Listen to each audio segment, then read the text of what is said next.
Përshëndetje të nderuar miq, në këtë fillim jave do shkojmë në Kosovë, në Prishtinë do të flasim me zotin Bekim Çollaku, ish ministri i Integrimit Evropian dhe shefi i stafit të presidentit Hashim Thaçi. Do të flasim për raportet tona me aleatët, me ata për të cilët jemi krenuar me SBA-n, sidomos aleatin strategjik, por edhe Bashkimin Evropian. A janë për momentin në pikën më të ulët apo jo? Për këtë do të flasim me zotin Çollaku. Përshëndetje dhe faleminderit shumë. Është kënaqësi të jem me ju dhe dëgjuesit dhe televizionistit tuaj. Faleminderit. Zoti Çollaku, ku jemi me aleatët? Tirana në fushat e ktheu plotësisht timonin vetëm nga Bashkimi Evropian, duke fituar mandatin e 4, ndërsa në Prishtinë ju e dini më mirë se të gjithë ne këtej drinit, raportet me Shtetet e Bashkuara, por edhe sanksionet nga BE-a. Tani po flasim, po i marrim një nga një. Po fillojmë nga Kosova dhe pastaj mund të flasim edhe për situatën në Shqipëri dhe relacionet e Shqipërisë me Shtetet Bashkuara të Amerikës dhe me Bashkimin Evropian. Në Kosovë, të them të drejtën, është fatkeqësi e madhe që së paku në 2 vitet e fundit në institucionet shtetërore të Kosovës, politika kosovare në përgjithësi është futur thellë në një izolim nga i cili nuk po dalim dot. Dhe si pasojë e këtij izolimi, ne jemi ndeshkuar si asnjë shtet tjetër në Ballkanin Perëndimor me sanksione nga Bashkimi Evropian, pasojat e të cilave jemi duke i vujtur si qytetarë të Republikës së Kosovës, sepse me miliona grante të Bashkimit Evropian për momentin janë të pezulluara, janë të ngrira dhe nuk mund të disbursohen për implementim në projekte të ndryshme infrastrukturore për shkak të sanksioneve të cilat akoma janë në fuqi. Këto sanksione për ata që mbase nuk e dinë janë vendosur në Bashkimin Evropian si pasojë e veprimeve të njëanshme dhe të pakoordinuara të qeverisë së Republikës së Kosovës, që ndërlidhen kryesisht me situatën në veri të vendit të Kosovës, ku ka pasur veprime të cilat e kanë tensionuar dhe kanë nxitur si thua reagimin e popullsisë serbe që jeton atje, dhe si pasojë e këtyre veprimeve, Bashkimi Evropian ka vendosur sanksione ndaj qeverisë së Republikës së Kosovës. Edhe pse pas vizitës së fundit të zonës Kallas në Prishtinë u dhanë indikacione që këto sanksione mund të hiqen gradualisht, nëse do të ketë veprime konkrete për deshkallëzimin e tensionit në veri të vend nga qeveria e Republikës së Kosovës, deri më sot akoma një gjë e tillë akoma nuk ka ndodhur. Për më tepër, përveç sanksionet të Bashkimit Evropian, Kosova pothuajse nuk ka fare politikë të jashtme, e sidomos mungesa politikës së jashtme të Kosovës vërehet në relacionet me Shtetet Bashkuara të Amerikës, ku nuk ka pasur asnjë vizitë të nivelit të lartë shtetëror në Shtetet e Bashkuara të Amerikës, respektivisht në shtëpinë e vartë për vite të tëra, gjatë periudhës kur në qeverisë kemi qeverinë udhëhequr nga kryeministri Kurti. Përveç presidentes, e cila ka pasur disa takime sporadike edhe me përfaqësues të Shtetit e Bashkuara të Amerikës, duke përfshirë kongresmen, pjesa tjetër e institucioneve shtetërore pothuajse ka qenë gjithashtu izoluar nga bashkëpunimi i ngushtë me Shtetet e Bashkuara të Amerikës, gjë të cilën nuk e kemi pasur në asnjë periudhë të pas luftës në Kosovë, pavarësisht se kush i ka udhëhequr ato qeveri, gjithmonë prioriteti më i lartë ka qenë i drejtuar drejt bashkëpunimit të ngushtë me Shtetet e Bashkuara të Amerikës, por normalisht edhe rrugtimi i Kosovës drejt Bashkimit Evropian nuk është lënë anash asnjëherë. Dhe si pasojë, si rrëdhojë e këtij përkushtimi të mëparshëm, Kosova, pavarësisht situatës në të cilën ndodhen, kur dihet që akoma kemi 5 shtete të Bashkimit Evropian të cilët nuk e kanë njohur pavarësinë e Kosovës, ka arritur që përmes pragmatizmit dhe përmes bashkëpunimit të ngushtë me Shtetet e Bashkimit Evropian, që të nënshkruajë marrëveshjen e stabilizim asociimit, e cila është marrëveshja bazë kontraktuale ndërmjet Kosovës dhe Bashkimit Evropian, e cila i siguron Kosovës një tarme evropiane. Mirë po, siç e thash në fillim të kësaj deklarate ose këtij këndvështrimi tim, aktualisht kemi një politikë ndërkombëtare inekzistente në Kosovë, kemi mungesë dhe vonesa të pajustifikueshme të konstituimit të institucioneve të reja shtetërore të dalura nga vota e lirë e zgjedhjeve parlamentare që mbajnë më në shkurt, dhe për ta përmbledhur me një fjali të vetme,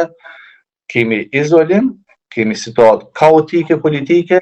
dhe shpresa as që duket asgjë kundi në horizont. Zoti Çollaku, kush mund ta zërë të hapësirën boshe që është krijuar, që ka lënë më saktë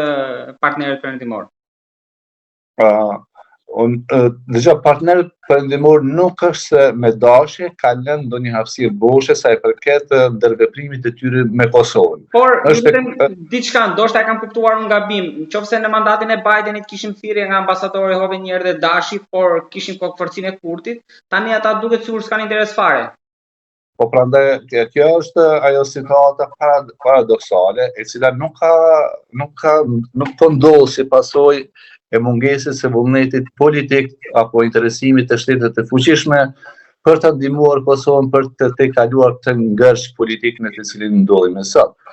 Kjo po mos interesimi apo neglizhenca apo ignorimi total që po i bëhet tani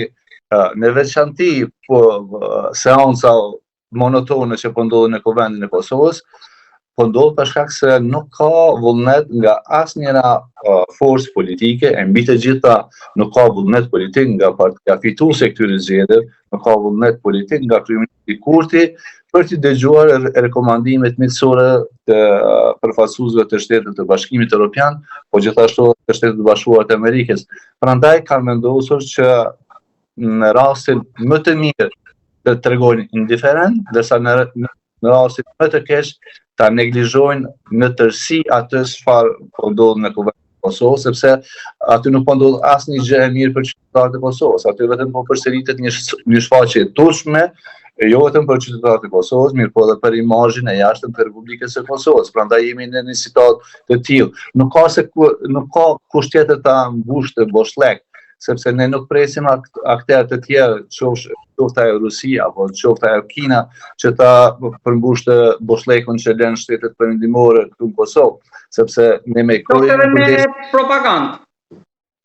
Absolutisht. Në aspektin e propagandës, Rusia dhe Kina vazhdimisht kanë pasur tendenca dhe janë të pranishme në Ballkanin perëndimor. Mirpo ndikimi i tyre kryesisht shtrihet në Serbi, ndoshta deri diku në Maltezi, në Bosnjë-Hercegovinë, mirëpo e kanë pasur të pamundur që të kenë ndonjë ndikim të dukshëm në Kosovë. Dhe kjo është një gjë e mirë e cila ka ndodhur në Kosovë, mirë po kjo nuk ka ndodhur vetëm falë angazhimit të institucioneve shtetërore të Kosovës, ka qenë edhe kjo krykput falë angazhimit të Shtetit të Bashkuar të Amerikës dhe shtetet të fuqishme të Bashkimit Evropian. Nuk shoh rrezik në rritje nga propaganda e Rusisë apo e Kinës në Kosovë, mirë po shoh rrezik nga neglizhenca dhe nga ignorimi që po i bëhet këshilla miqësore që vijnë nga aleatët tanë, në këtë rast nga institucionet shtetërore të Republikës së Kosovës, më saktësisht nga qeveria e Republikës së Kosovës, sepse duhet bërë ndarja ndërmjet qeverisë së Republikës së Kosovës, institucionit të presidencës së Republikës së Kosovës dhe institucionet të tjera. Pas ardhjes së Trumpit me Amerikën të parën, perceptimi ishte që tani është Gjermania, mbështetemi aty, por edhe ata me luftën në afër, me ardhjen e Mercit, duket sikur kanë një orientim tjetër, jo ndaj Ballkanit, por ndoshta vëmendja për momentin, pasi në mos gaboj dhe zyra e Sarazinit është mbyllur, në mos gaboj. Tani a është kjo një goditje, sepse zyra normalisht zërës për 90% për Kosovën ishte, pra përzgjidhur problemin. Dëgja, duhet jemi të qartë, roli dhe ndikimi konkret i Shtetit të Bashkuar të Amerikës në Kosovë ka qenë, është dhe do të mbetet i pazëvendësueshëm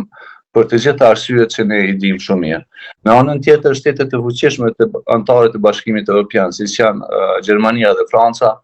vazhdimisht kanë një rol në ndrikim të tekstuar në Kosovë për shkak se Kosova, si shtetet tjera të Ballkanit perëndimor, ka zgjedhur për perspektivën e integrimit në Bashkimin Evropian dhe është pamundur të paramendosh dhe të bësh hapa konkret drejt integrimit në Bashkimin Evropian, pa pasur relacionet e mira bilaterale me Gjermaninë dhe me Francën. Në rastin konkret, në Gjermani gjithashtu ka pasur zgjedhje parlamentare, tani edhe atje kemi qeveri të re, koalicion të ri, dhe kancelari i ri si duket ka vendosur që këtë të dërguarin e posaçëm që kishte më parë Gjermania për çështje të dialogut, ta tërheqë në tërësi dhe në vend të tij këto informacione dhe këto mesazhe në këtë proces ti dërgoj përmes këshilltarëve të tij për politikë të jashtme dhe siguri. Që mendoj që është ndoshta një gjë mirë sepse secili kancelar ka atë ekipin e ngushtë me të cilin punon ngushtë në të gjitha çështjet ndërkombëtare dhe ato që ndërlidhen me sigurinë, dhe që ndoshta është edhe një hall edhe më e afër se s'ka qenë në të kaluarën. Mirë po, kjo nuk është se ka ndryshuar asgjë konkrete këtu në terren këtu në Kosovë, sepse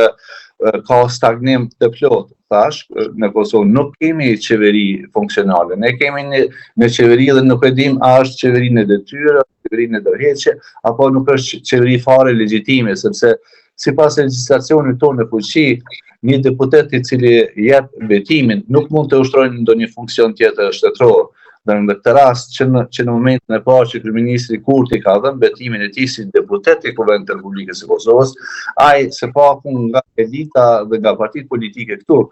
nuk konsiderohet si një kryeministër legjitim dhe rrjedhimisht nuk kemi një qeveri e cila mund të na shfardojë vendimi legjitim. Të gjitha vendimet që janë marrë që nga momenti I dhënies së betimit të deputetëve nga ana e anëtarëve të kësaj qeverie, tashmë janë të diskutuara dhe janë pjesë e gjykatave vendore këtu në Kosovë dhe si të tilla konsiderohen jo të lehtëshme deri në një moment kur gjykatat do të japin verdiktin e këtyre çështjeve. Prandaj ka një kaos të thellë shtetëror, institucional dhe politik dhe një paqartësi për të cilën fajtori përgjithës është kryeministri Kurti, mirë po janë edhe partitë tjera parlamentare të cilat po tregohen të paafta për të dhënë Kosovës institucione të qëndrueshme dhe kredibile. Zoti Çollaku, për te asaj që duket në prapaskenë, pra ju në fund të tunelit, a shihni një pikë të përbashkët që mund t'i bëjë gjitha këto partitë në opozitë dhe në ata që morën shumicën për qenë korrekt dhe pakica, a mund t'i bëj bashkë? Absolutisht, mirë po ne jemi të zhgënjur dhe jemi të fyer nga kryenësia e kryeministrit në detyrë Albin Kurti, I cili po pretendon të themelojë institucione të reja shtetërore pa pasur një marrëveshje politike me cilën do nga partitë tjera parlamentare që janë në Kuvendin e Kosovës. Partia fituese vetëvendosje nuk I ka numrat e mjaftueshëm për të krijuar qeverinë dhe institucionet e jashtme shtetërore. Dhe është praktikë e domosdoshme, nuk është praktikë e qetit, por është praktikë e domosdoshme parlamentare që partia fituese në mungesë të numrave për të bërë qeverinë apo institucionet shtetërore duhet të bëjë koalicion pas zgjedhor me ndonjëherë nga partitë parlamentare të përfaqësuara në Kuvendin e Republikës së Kosovës. Kjo nuk është një shpikje, nuk është një çetje, është një imponim I rrethanave dhe është domosdoshmëri për të vazhduar tutje. Mirë po ata nuk duan ta bëjnë një gjë të tillë, sepse si duket është duke ju shkuar për shtati ky ngjerçi në Kuvendin e Republikës së Kosovës dhe prandaj po aplikojnë një praktikë ose një të tillë të toshme çdo 2 ditë në Kuvendin e Republikës së Kosovës, sepse sa mbaj mendur sot më duket është tentimi 26 në Kuvendin e Republikës së Kosovës dhe sigurisht që askush nuk pret ndonjë tejkalim të këtij ngjerçi. Pra çelësi I zgjidhjes politike është shumë I thjeshtë. Partia fituese duhet patjetër, sepse nuk ka rrugë tjetër të bëjë një koalicion pas zgjedhor me cilën do parti që ja konsideron si aleatët të saj dhe në këtë mënyrë zhbllokohet Kuvendi I Republikës së Kosovës dhe menjëherë edhe bëhet themelimi I qeverisë së jashtme të Republikës së Kosovës. Mirë po kështu siç jemi, ne jemi pa institucione civile dhe pa qeveri legjitime e cila do të ishte në gjendje për të marrë vendime të rëndësishme në këtë periudhë. Ndoshta zgjedhjet në Vjeshtë bashkë me ato lokale janë zgjidhja më e afërt. Ka dhe deklaratet e tilla apo spekulimet e tilla, mirë po nuk besoj që një gjë e tillë në aspektin legal është e mundshme, sepse presidenti I Republikës së Kosovës do të jetë detyruar që vetëm brenda pak ditësh të bëjë publike datën e saktë të mbajtjes së zgjedhjeve të jashtme lokale dhe ato nuk do të mund të ndërlidhet me zgjedhjet e përgjithshme nacionale. Si duket, partia fituese po pret një opinion apo një vendim nga gjykata kushtetuese sa i përket ngjershit aktual në Kuvendin e Republikës së Kosovës, sepse është partia parlamentare Aleanca për Armiqin e Kosovës që ka dërguar një pyetje konkrete për shqyrtim në gjykatën kushtetuese dhe në varësi të asaj përgjigje apo mos përgjigje, pastaj ndoshta gjërat do të mund të ndryshojnë në Parlamentin e Republikës së Kosovës. Mirëpo deri atëherë ne do të kemi përsëritjen e kësaj çfarë po shohim çdo 48 orë, përveç se mbushet mend kryeministri Kurti dhe ja zgjat dorën për bashkëpunim ndonjëherës nga partitë tjera parlamentare të cilat kanë fituar ulse në Kuvendin e Republikës së Kosovës. Për ta mbyllur me atë në Kosovën, duke qenë se ju keni qenë dhe ju shefi stafit të presidentit, tha që a është akoma ai optimizmi apo është zbehur në rrethin e tij, me aq sa ju keni informacion dhe kontakte për shkrirjen e gjykatës speciale që u fol në fillim me rikthimin e Trumpit? Ja, dëgjoj, duhet sqaruar një gjë. Gjykata speciale ka qenë tërësisht e imponuar nga faktori ndërkombëtar. Themelimi i saj ka qenë tërësisht e imponuar nga faktori ndërkombëtar, i prirur nga Shtetet e Bashkuara të Amerikës në atë periudhë, me arsye nga më të ndryshmet, mirëpo arsyeja kryesore ka qenë zbardhja të tmerrshme të raportit të Dick Martit, që aludonte që pjesëtarët e ushtrisë qendrore të Kosovës gjatë periudhës së luftës kanë bërë trafikime me organe shtetërore. Ato pretendime të publikuara dhe të miratuara në raportin e Këshillit të Evropës ishin aq të tmerrshme saqë shtetet e mirëfillta demokratike nuk i tejkalonin dot. Prandaj imponuan Kosovës në atë periudhë themelimin e kësaj gjykate. Ish liderët shtetëror të asaj periudhe, themelimin e kësaj gjykate e kanë bërë totalisht me vetdije të lartë shtetërore,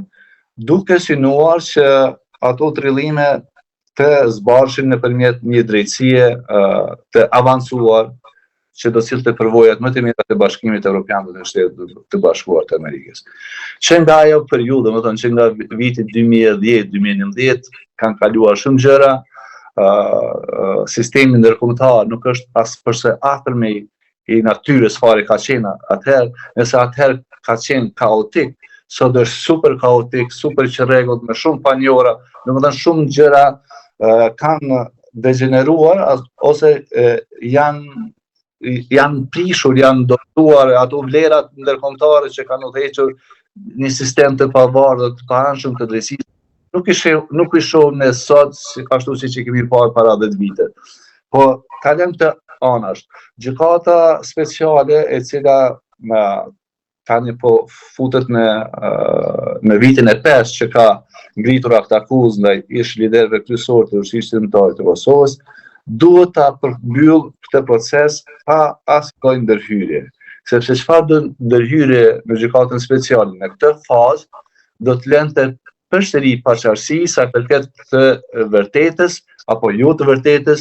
të përmbledhur në atë raportin e famshëm të Martit. Prandaj është në interesin e Kosovës së pari, në interesin shtetëror, që kjo gjykatë të përmbyll punimet, ta përmbyll të gjykim maratonik ndaj ish-krerëve të ushtrisë qendrore të Kosovës dhe të jepet verdikti i drejtë dhe i bazuar vetëm në fakte dhe dëshmi, të cilat i kemi dëgjuar për më shumë se 2 vite dhe të cilat presim që tani duke filluar nga shtatori i këtij vitit, ti dëgjojmë edhe nga pala mbrojtëse, sepse me që prokuroria tashme ka mbaruar pjesën e vet sa i përket dëshmitarëve që njoftuar për dëshmitë e tyre në këtë gjykatë. Tani kemi një mocion të ekipeve të mbrojtjes për të hedhur poshtë disa nga aktakuzat e këtij procesi të gjatë dhe menjëherë pastaj nga shtatori ekipet e mbrojtjes do të kenë mundësinë që të thrasin dëshmitarët e tyre kredibil për t'i dhënë dëshmitë e tyre të cilat sigurisht që do të jenë tërësisht me favor të vërtetës dhe mendoj që do të jenë determinuese që paneli gjyqësor të jetë një mendim profesional të drejtë dhe të bazuar në fakte dhe shpresa e ime personale dhe shpresa e gjithë ekipeve mbrojtëse të 4 akuzuarve është që këto akuza do të dëshmohen si të pa baza dhe si rrjedhoj ata do të lirohen dhe verdikti përfundimtar do duhet të jetë lirues, sepse vetëm një verdikt i tillë do ta legitimonte në të për pikën për liri të ushtrisë shqiptare të Kosovës dhe luftën e drejtë të saj. Zoti Çallaku, edhe një pyetje kam për ta mbyllur, po aty ku e nisën në raport me aleatët, por tashmë me Tiranën, ku e shikoni ju Tiranën së pari me Prishtinën, sepse një pjesë e analizëve mendojnë që rizgjedhja e Ramës, pra mandati 4, në një farë mënyrë ishte një shupllak edhe për raportet me Kosovën për 4 vite që do vinë, por edhe me Bashkimin Evropian, aty ku ne jemi fokusuar më shumë, pra qeveria, pam liderët që erdhën për samitjen e komunitetit politik evropian, nuk e di, a ishte një fasadë apo jemi bërë ne kaq të mirë apo është momenti gjeopolitik, por edhe me SBA një mesazh, një urim me 4-15 fjalë, me një fjali, urojmë popullin po jo qeverinë, u pasua me disa mesazhe breshëri të Shtetet Bashkuara të ambasadës të zyrtarëve të saj, citimet të shprehoj që në mënyrë indirekte ishin të qarta se për shkonin. Pra ku jemi ne me SBA-n, por edhe me Kosovën? Atëherë, së pari, shkurtazi vetëm për relacionin Tiranë-Prishtinë apo Shqipëri-Kosovë.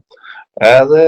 kjo situatë, edhe këto relacione janë për keqardhje, sepse nuk janë më të mirat, nuk janë nga ato që do duhet të ishin, sepse gjithmonë ne kemi thënë që jemi një kohë, apo jo, jemi vëllezër.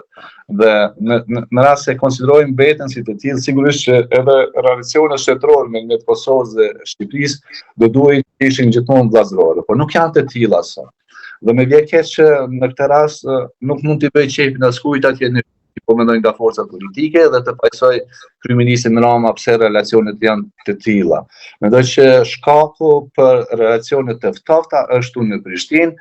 është sjellja arrogante e kryeministit Kurti në relacion me Shqipërinë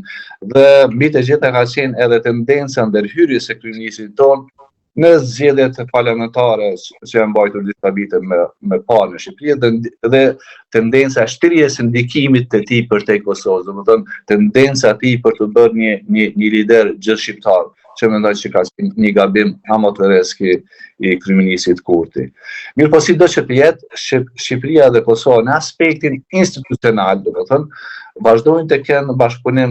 të vazhdueshëm dhe pa ndonjë pengesë të theksuar e cila do mund të identifikoj. Mirë po them që kjo nuk është mjaftueshme sepse qytetarët e dy vendeve, domethënë ne e konsiderojmë veten një dhe që dhe leadershipi do duhet të reflektonte të njëjtën ndjenjë siç e kanë qytetarët e zakonshëm. Mirë po kjo nuk është sot e tillë, mirë po nuk do të thotë që nuk do të ndryshojë nesër. Sa i përket relacionet të Shqipërisë me Bashkimin Evropian, unë them të drejtën jam i befasuar për të mirë, sepse Shqipëria në këto 3-4 vitet e fundit ka arritur të bëjë një gjë çfarë nuk ka arritur ta bëjë në 20 vitet e kaluara. E ka hapur derën e sigurt drejt integrimit në Bashkimin Evropian dhe kjo nuk është një gjë as pak e vogël. Dhe mendoj që ndoshta nuk do duhet t'i atribuoj vetëm një person në këtë rast kryeministrit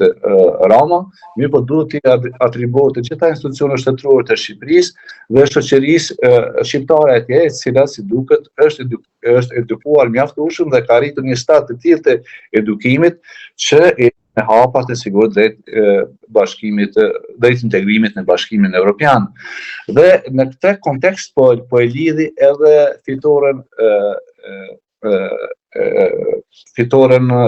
e fundit të Partisë Socialiste atje, të udhëhequr nga kryeministri Rama, i cili propagandën kryesore gjatë fushatës e ka pasur saktësisht arritjen e objektivit të tillë që ta bësh Shqipërinë antaren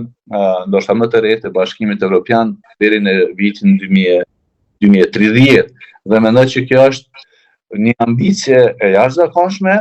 mirë po në anën tjetër mund të jetë një ambicie krejtësisht reale, duke pasur parasysh këtë që përmendë ti më herët, kontekstin e ri gjeopolitik